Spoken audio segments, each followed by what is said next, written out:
Alright, welcome to a new episode of StepNew Review. With me here, I have with me the awesome Future Werewolf, avid movie reviewer on YouTube. He's now streaming, so be sure to follow him. I'll put the link in the description. Thank you. Alright. Thanks for meeting with me. Absolutely. I think it's great. Thank you. I think this is great. We're going to have a discussion today about Bernie Sanders and his supporters, and specifically what it means for the election coming up. So, I just wanted to start off with what you thought about Bernie.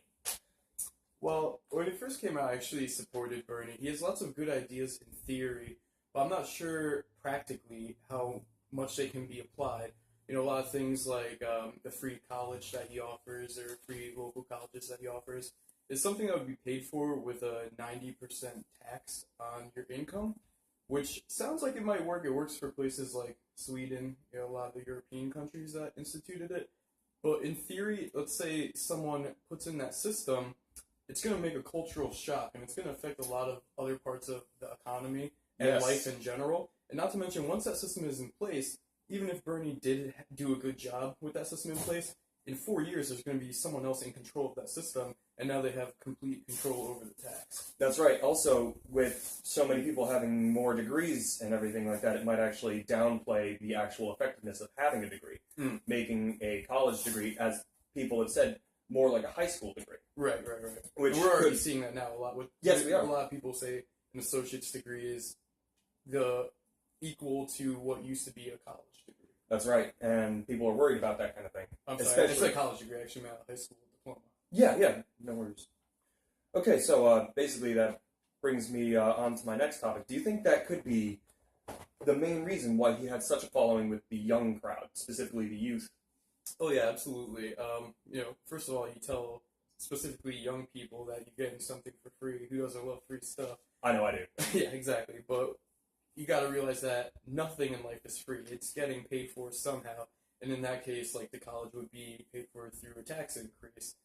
You know, people are looking for these handouts, and that's why we see a lot of people so in support of a welfare system that kind of traps you within the government, supplying you with the things you need, rather than trying to push you to, or motivate you rather to succeed on your own and get a job and, you know, embrace capitalism. That's right. You get more stuck on, for lack of a better term, sucking on the teat of the government and getting stuck in the system. And a lot of people have a very, very big concern about that, especially when it all comes from tax dollars. Yeah. And things like people get welfare, people get all of these other handouts from the government, but they're not able to prop themselves up if those things run out. Right. Like you mentioned, if somebody else took over after Bernie was done after his 4 years. So now, Bernie actually did considerably well for a non-establishment candidate in the primary election, which is great.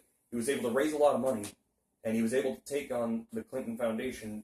But without the superdelegates, a lot of even Democrats say he would have won, and there's still a lot of support for Bernie that we see now, even though we're 50 days away from a general election. Yes, and he's not even in the race and still has a large amount of supporters. So I'm wondering, where do you think he went wrong? I don't necessarily think he went wrong. I think what happened was you have a strong establishment candidate. The name, a lot of people just heard of Bernie Sanders. Even if you support his run for the president, the fact is not many people knew about him, whereas the Clintons since the 90s have been a household name. Yes. You've heard of Bill Clinton, you've heard of Hillary Clinton. She was an establishment candidate that had lots of superdelegate support, and in the end it was just too hard to try and convert some of those people that said, hey, we think Hillary has a better chance of beating Republicans than Bernie Sanders. That's true. I do think a large amount of his lack of support was due to the fact that they knew they were going into a very, very powerful general election, and that Clinton would be their best option. Yeah, and even though they're both Democrats, you got to think that Bernie Sanders, a lot of what he was campaigning for is a really far reach to the left. Like, things like free college. Hillary Clinton wasn't in support of this. I think maybe she embraced it a little bit recently, but that's something that was really far out there and was something that people really grabbed onto because they were like, whoa, he's trying to change the United States in general. It's a big idea. Yeah, exactly. So she was more a part of, like, Obama 2.0, where she supported basically what he does, but doesn't offer really anything new to the table. I think the one thing she got majorly behind was the $15 an hour wage, but other than that, not many of her supporters or Democrats in general can tell me really what she stands for, she offers as far as policy. That's right. And Bernie had a lot more clear definition of, oh, we're going to have free college, we're going to have all these systems in place, $15 minimum wage, but even though those things were expressed clearly, they weren't graspable by the main base and the people towards the middle of the aisle. Absolutely. All Definitely right. not the middle. Definitely not the middle. Okay, so that brings me on to my next point. What do you think of Bernie Sanders' endorsement of Hillary Clinton after he was dropped out of the race? It's difficult to say because we don't know what goes on behind the scenes. Yes. A lot of people said originally that the reason that he showed support and endorsed her was so that in case she had to drop out, he would get the nomination. I just personally think he would rather have a Democrat in office than a Republican because a lot of people want to look at it as, maybe Hillary Clinton isn't the right candidate, but she won't change as much as Trump or Republican presidency in general would change. And it's a lot harder after 4 years of that huge change to get back in and say, no, that we're actually going to go back to the way it was. Right. And I do think that's a huge thing, brand loyalty, especially for Democrats. Exactly. They like to stick together, Mm-hmm. as major political parties do. All right, so Bernie had a huge, huge amount of support for a non-regular establishment candidate, more so than any secondary candidate in the Republican Party. Yeah, we also have to remember that he's in the Senate as independent. He wasn't in the Senate as a Democrat. He's an independent candidate. But he had a bigger platform with the Democrats to try and reach the nomination.